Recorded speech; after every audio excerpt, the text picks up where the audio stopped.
Hello प्यारे बच्चों, good morning. आप सभी का स्वागत है अपनी इस क्लास में। और आज हम लोग इस क्लास में रीजनिंग में रक्त संबंध को पढ़ेंगे। कुछ क्वेश्चन इंपॉर्टेंट क्वेश्चन है। आपके जो उत्तर प्रदेश कांस्टेबल का जो एग्जाम है उसकी डेट भी डिक्लेयर हो गई है, 17 और 18 फरवरी है। उसमें सबसे ज्यादा अगर क्वेश्चन देखने को मिलते हैं तो वो रीजनिंग के क्वेश्चन 57 आते हैं। इसके बाद आपका हिंदी है वो 37 होते हैं और मैथ के क्वेश्चन 18 19 क्वेश्चन देखने को मिलते हैं और हिंदी में 37 हो गए और जीके जीएस का जो पोर्शन है वो उसमें 37 अप्रॉक्स क्वेश्चन देखने को मिलते हैं। टोटल क्वेश्चन आपके 150 आने वाले हैं। तो आज अपनी इस क्लास में हम लोग रीजनिंग में रक्त संबंध को देखेंगे कि रक्त संबंध में जो दो क्वेश्चन आते हैं वो किस प्रकार के क्वेश्चन आते हैं। हमने बहुत सारे मॉडल पेपर जो थे उनको देखा है, उनसे दो क्वेश्चन निकाले। कुछ इस टाइप के क्वेश्चन आपको देखने को मिलेंगे। तो हमने दो ही क्वेश्चन आज की क्लास में लिए हुए हैं, जिसमें आप देखिएगा जो पहला क्वेश्चन लिखा हुआ है वो आप बोर्ड पे देखेंगे। लिखा हुआ है, गोपाल ने गोविंद की ओर इशारा करते हुए कहा है, इसका पिता मेरे पिता का इकलौता पुत्र है। गोपाल का गोविंद से क्या संबंध है। और ऐसा ही क्वेश्चन जो सेकंड क्वेश्चन हमने लिया है वो भी है। अब इसमें देखिए, इस क्वेश्चन में देखने वाली बात यह है कि इस प्रकार का जब भी एक तस्वीर की तरफ इशारा करते हुए या कोई व्यक्ति एक दूसरे को इशारा करते हुए, इंडिकेट करते हुए कोई भी बात अगर कहेगा तो इकलौता शब्द का ज्यादातर प्रयोग किया जाता है। तो इकलौता का हमें विशेष तौर पे ऐसे प्रश्नों में ध्यान देना है रीजनिंग के।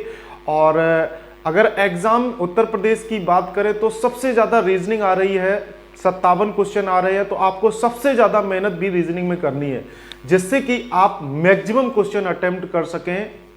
और जितना आप मैक्सिमम क्वेश्चन यहां से रीजनिंग से अटेंड करेंगे उतना ही स्कोरिंग आपको आगे बना ले जाएंगे और उतना ही आपको हेल्प मिलेगी अन्य सब्जेक्ट में।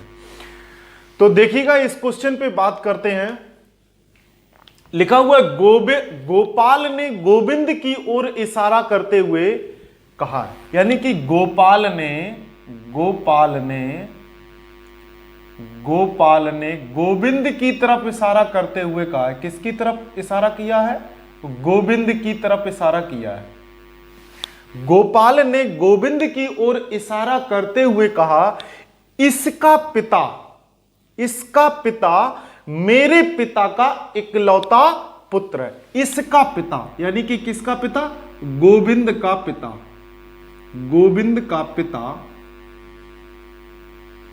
ये देखिए, गोविंद का पिता, इसका पिता मेरे पिता यानी कि इसके पिता जो है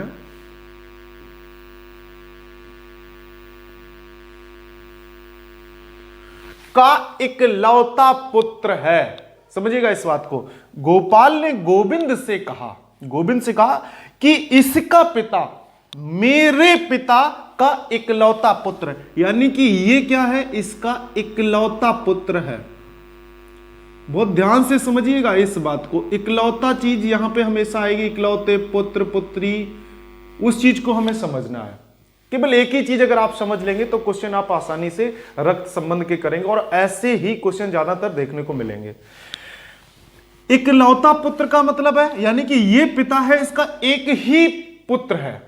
अब उसने बता दिया कि गोविंद का पिता इसका इकलौता पुत्र है। अब आप ये समझिए, ये भी तो इसको पिता कह रहा है, ये भी गोपाल जो इसको पिता कह रहा है और इसका एक ही पुत्र है। जब इसने इसको एक पुत्र कह दिया तो ये फिर पुत्र नहीं रहा, दो पुत्र कैसे हो सकते? इसका सीधा सा मतलब है जो गोपाल है वो इसकी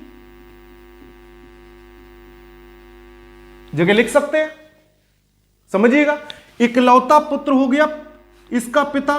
तो अब देखिएगा, अब ये पुत्र हो नहीं सकता क्योंकि इकलौता पुत्र है, तो गोपाल स्वयं ही उसका क्या है?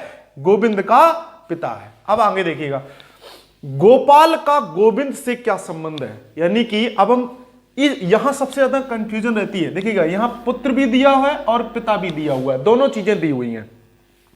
इसी जगह समझने वाली बात आती है कि गोपाल का गोविंद से क्या संबंध है। गोपाल का गोविंद से क्या संबंध? इन दोनों के बीच में अगर हम संबंध की बात करें तो इसके लिए ये पुत्र हुआ और इसके लिए ये पिता हुआ। और ऑप्शन में पिता और पुत्र दोनों दिए होते हैं। यहां पे सबसे ज्यादा गलती होती है जो एग्जाम देने जाते हैं। तो अब यहां समझिए, हम देखेंगे कि गोपाल का गोविंद के से क्या संबंध, यानी कि गोविंद गोपाल से क्या कहेगा। तो गोविंद गोपाल से क्या कहेगा, पिता कहेगा। क्या कहेगा, पिता कहेगा। हम पीछे से देखेंगे कि गोविंद जो है गोपाल से क्या कहेगा, तो क्या कहेगा, पिता। इसलिए इसका आंसर जो है वो कौन सा सही हो जाएगा, पिता सही हो जाएगा। इस चीज को आपको समझना है कि यहां पे सबसे ज्यादा आप इस क्वेश्चन को बहुत आसानी से कर सकते हैं, बहुत आसानी से कर सकते हैं और सभी लोग सॉल्व कर लेते हैं, जितने भी स्टूडेंट होते हैं लगभग सभी सॉल्व कर लेते हैं। लेकिन जब आंसर की बात आती है तो सबसे ज्यादा कंफ्यूजन इस जगह देखने को मिलता है कि गोपाल का गोविंद से क्या संबंध है, और दोनों ऑप्शन आपको पिता और पुत्र के मिल रहे हैं। तो कोई तो पुत्र लगा देगा और जो समझता है इस चीज को वो सही आंसर लगाएगा। तो हमेशा हमें यहां से देखना है कि गोविंद जो है वो गोपाल से क्या कहेगा, गोविंद जो है गोपाल से क्या कहेगा, तो क्या कहेगा, पिता कहेगा, और यही 100% सही आंसर होगा। ठीक है, ये आपको क्वेश्चन बेहतर तरीके से समझ में आया होगा। और इसी के जैसा ही लगभग एक क्वेश्चन और है, उस क्वेश्चन पे भी, सेकंड क्वेश्चन पे भी चर्चा करते हैं और समझाते हैं आपको किस प्रकार से ऐसे क्वेश्चन में हम लास्ट वाली चीज को कैसे पकड़ेंगे और कैसे इसका आंसर बताएंगे। चलिए सेकंड क्वेश्चन राइट करते हैं बोर्ड पे, देखते हैं। लिखा हुआ है, एक महिला की तस्वीर की ओर इशारा करते हुए एक पुरुष कहता है कि वह मेरे दादा के इकलौते पोते की पत्नी की पुत्री है, तो वह तस्वीर किसकी है। देखिए यहां भी आपका इकलौते पोते की बात की गई है। अब आप समझिएगा इस सवाल को भी, बिल्कुल वैसे ही क्वेश्चन है और ऐसे क्वेश्चन उत्तर प्रदेश पुलिस में जरूर पूछे जाते हैं।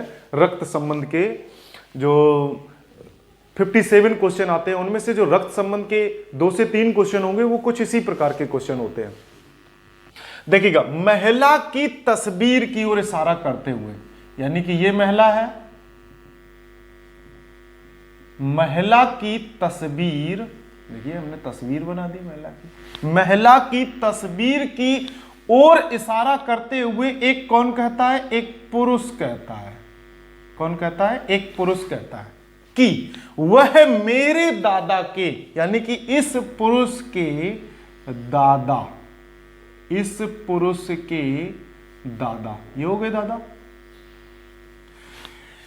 के इकलौते पोते। अब ये इसको दादा कह रहा है तो ये इसका, इस दादा का, अब ये इसको दादा कह रहा है तो ये इसका इकलौता ही पोता तो होगा, अकेले ही पोता है, इसीलिए इसको दादा कह रहा है, और दादा कहेगा तो वो उसका पोता है, तो ये इसका इकलौता पोता भी हो गया, इकलौता पोता हो गया।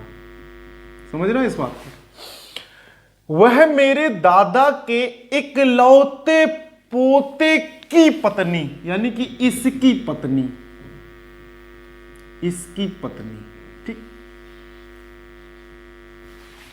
की पुत्री है।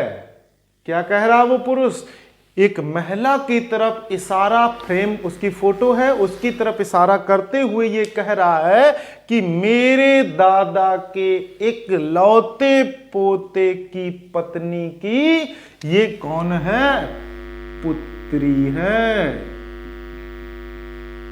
अब समझिएगा कि ये इसकी पत्नी की पुत्री है, तो इस व्यक्ति की भी, तो इस पुरुष की भी ये क्या हो जाएगी, पुत्री हो जाएगी। क्यों, क्योंकि ये कौन है, ये आपस में पति और पत्नी हो गए। चलिए अब देखते हैं क्या पूछा गया। वह तस्वीर किसकी है, यानी कि ये तस्वीर जो है वो किसकी है। हमने सारी चीजों को आपस में जोड़ लिया है। अब हम तस्वीर से ऑप्शन पे चलते हैं।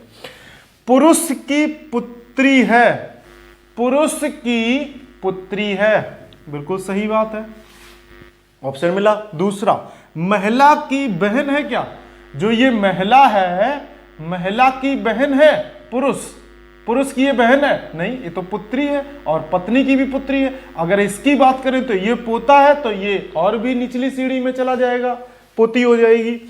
तो ये तो गलत हो गया। अगला, पुरुष की बहन है क्या? क्या पुरुष की बहन है? नहीं, पुरुष की तो पुत्री हो गई। पुरुष की भतीजी है, बताइए क्या पुरुष की भतीजी है? नहीं, भाई की बेटी है। भतीजी कौन होती है? भाई की बेटी जो होती है वो भतीजी होती है। लेकिन ये इसकी पत्नी की पुत्री यानी कि खुद की पुत्री है, तो ये भी इसका गलत हो जाएगा। तो इसका जो सही ऑप्शन क्या निकलेगा? पुरुष की वो जो महिला थी, जो फ्रेम में महिला थी फोटो में, वो उसकी कौन है? इस पुरुष की पुत्री है।